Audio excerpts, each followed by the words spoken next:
What's going on, guys? Welcome back into another video, and today is another episode of Movie Review Wednesday, and we are back with another throwback movie review Wednesday.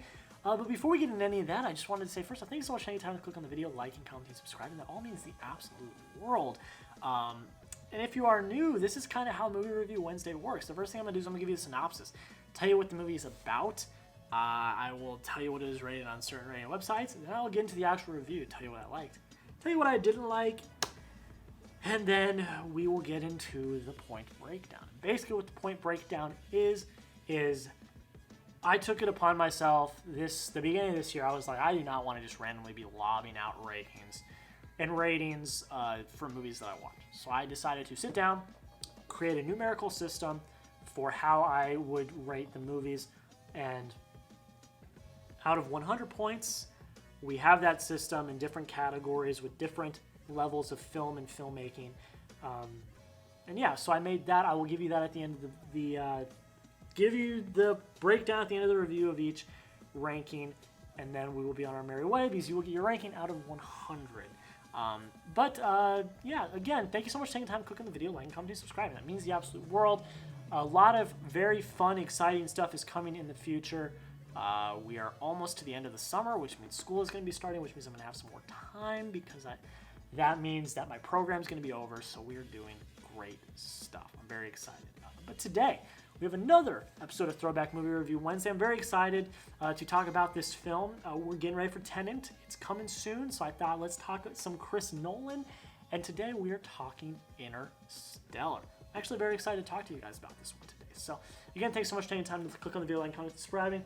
That all means the absolute world. Without further ado, let's hop right in to the synopsis. And the synopsis for Interstellar: in Earth's future, a global crop blight and second dust bowl are slowly rendering the planet uninhabitable. Professor Brand, played by Michael Caine, a brilliant NASA physicist, is working on plans to save mankind by transporting Earth's population to a new home via a wormhole. But first, Brand must send former NASA pilot Cooper, played by Matthew McConaughey, and a team of researchers through the wormhole and across the galaxy to find out which of the three planets could be mankind's new home. 8.6 out of 10 on IMDb, 72% on Rotten Tomatoes, and 74% on Metacritic. The good. It's Christopher Nolan. He's amazing. I mean, he is such a brilliant mind when it comes to story and filmmaking and plot and detail, and there's always a twist, and it's always, what is that twist going to be, and how are our characters going to get out of it? And that's done here again. I mean, there's great mythology here, and it's not really even mythology. It's just there's great science and great, all of that is done very well here, and it's in a distant, not very distant future from now, and real situations that we may come across someday. And I think Nolan really hit that on the head and really made a compelling story based off of some stuff that we don't even know of yet. He made a black hole, and we've never seen a black hole before. And he made one. He envisioned a black hole. So that was pretty insane, because you can't see a black hole. They're voidless. Like, it's just dark. And he made one that you could see. And it looked breathtaking. And they won the Academy Award for Best Visual Effects in this film. It makes sense. Great performances. Matthew McConaughey, what's her name? Cast is right here. Anne Hathaway are great. Jessica Chastain has a part in the second half of the film that's really well done well. You've got Matt Damon in here as a protagonist, which just blew my mind. But it's McConaughey and Anne Hathaway, mostly McConaughey, but also Anne Hathaway, and Anne Hathaway's their chemistry and their connection was all very compelling. That was all done very well. It's a long movie, it really is, and you wouldn't have been able to get through it if it hadn't been for, you know, the performances and the chemistry, because that leads it. That's what it is. This isn't like a big action movie. This is a very character-based, you know, kind of character study, and it was pretty wild. The time travel aspect is very interesting. I dug it. I liked where they went with it. We don't know what time travel is going to look like. We don't. So I dug how it worked and how they went with it. It was very good for the movie. I don't think it's that accurate, but it was cool, and it the way it was used in the time it was used left a very emotional punch and it was very impactful, and that was something that I really liked.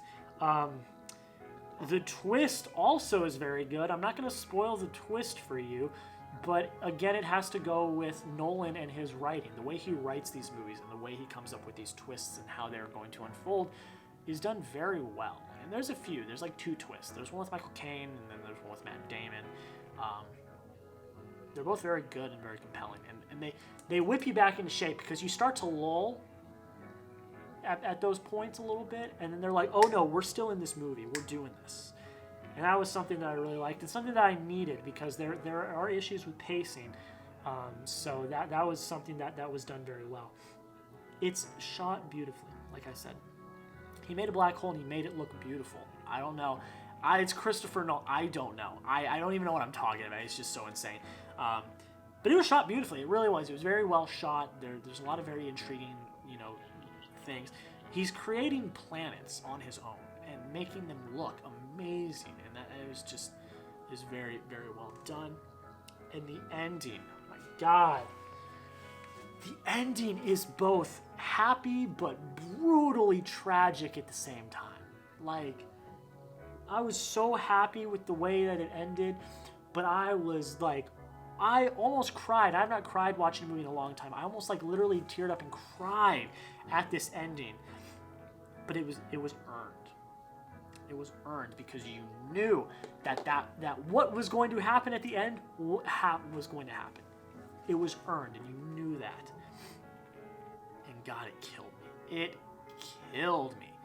But, that's good filmmaking. It's good storytelling when you can literally destroy people's emotions with an ending.